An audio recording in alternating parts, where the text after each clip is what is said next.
After taking Poland, Germany's next target was France. But before invading France, Hitler had to solve one critical problem. It wasn't manpower, and it wasn't oil. It was iron. Germany needed to import massive amounts of iron ore from Sweden every year. In summer, that was straightforward. Ore shipped out of Sweden's Luleå port, crossed the Baltic Sea, and arrived directly at German ports. But in winter, the northern Baltic froze over. The ore had to be transported by rail from Sweden to Narvik, an ice-free port on Norway's west coast, then shipped down Norway's coastal waters into Germany. If that supply line was cut, German weapons production would grind to a halt. The Germans knew how critical this route was. So did the British. Shortly after World War II broke out in 1939, Britain had already considered mining Norway's coastal waters to cut off the supply line, but shelved the idea due to Norwegian opposition. Then in November 1939, the Soviet Union invaded Finland. Britain and France quietly began planning to send troops to Finland.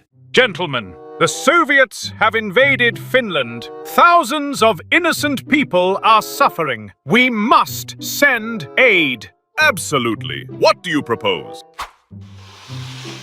We send an expeditionary force through Norway up to Narvik, then across to Finland.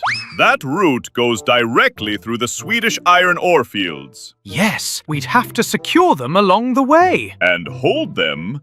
When Hitler got word of this, he panicked. This had nothing to do with helping Finland. It was obviously a move aimed straight at his iron ore. If Britain's plan succeeded, Germany was in serious trouble. So Hitler decided to strike first and seize Norway before Britain could get there. But between Norway and Germany sat Denmark, Germany's overland supply lifeline to Norway. Taking Norway meant taking Denmark at the same time. In the early hours of April 9, 1940, German forces launched simultaneous attacks on both Denmark and Norway. Faced with the sudden invasion, Denmark held out for just 6 hours before surrendering. At the same time, Norwegian forces were caught completely off guard. By the end of the first day, Germany had seized all of Norway's major ports and airfields. But Norway didn't surrender. Its forces pulled back inland and kept fighting. On April 14th, British and French forces began landing in Norway in stages. Just as Allied forces in the north had pushed the Germans back and captured the port of Narvik on the verge of a decisive victory, on May 10, 1940, Germany launched Case Yellow on the Western Front, unleashing a blitzkrieg assault on France and the Low Countries. The French defensive line collapsed rapidly. Allied forces were compressed back to the port of Dunkirk, and the entire situation in Western Europe deteriorated fast. Allied forces in Norway were urgently recalled. 1 month later, Norway formally ceased resistance. The entire country had fallen.